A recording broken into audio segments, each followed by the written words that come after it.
और साथ साथ एक जो मेरी पर्सनल है सर, अभी मैं सुबह से प्रयास कर रहा था कि विनेश के लिए बोलूं, जब उसको डिस्क्वालीफाई किया गया, विनेश क्या नहीं, लेकिन ऐसा लगा जैसे हमें चाकू घुसेड़ दिया गया। मेरे आज भी याद है उस प्रोटेस्ट में मैंने रातें काटी हैं और 4-4 गोली खाई मैंने।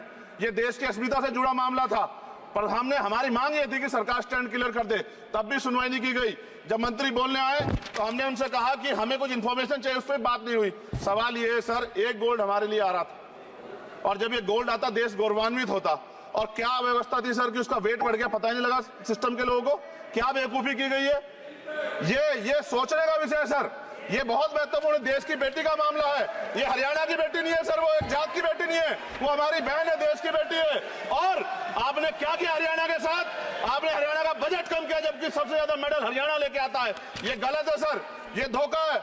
हमें इस बात की तकलीफ है कि विनेश जो है देश का नाम गौरवान्वित करती, इस देश का नाम बढ़ाती, लेकिन आज जो है अपमान का सामना करना पड़ रहा है। जब हमारे हितों की बात होगी हम जो है समझौता कर सकते हैं, लेकिन जब देश के हितों की बात होगी, बाबा साहब अम्बेडकर ने कहा था हम प्रथम और अंत्य भारतीय हैं। जब देश हितों की बात होगी, महिला हितों की बात होगी, महिला सम्मान की बात होगी, हर हम कीमत चुका देंगे। सरकार के मंत्री ने क्या कहा कि हमने इतने पैसे दिए, एहसान क्या क्या खैरात दी क्या आपने कोई? खत्म कर रहा हूं सर, खैरात दी क्या आपने कोई? इससे ज्यादा पैसे हम आपको दे देंगे, लेकिन आपको चाहिए था कि इस मामले को संभालते और देश का सम्मान बढ़ाते। आपने लापरवाही बरती, इसका खामियाजा हमें भुगतना पड़ा। मैं आपसे आग्रह करूंगा कि जब वो बेटी देश लौटे सर, जब वो बेटी देश लौटे, रुक जाओ प्लीज, प्लीज, जब वो बेटी देश लौटे, मैं आपसे आग्रह करूंगा कि स्पीकर सर यहां बुला के उसका सम्मान करें। हम सब लोग, वो देश की बेटी है सर, देश के लिए गोल्डन गर्ल है वो, उसका सम्मान यहां किया जाए सर, हमें चाहते हैं। बहुत बहुत धन्यवाद, आपने बाद में मौका दिया।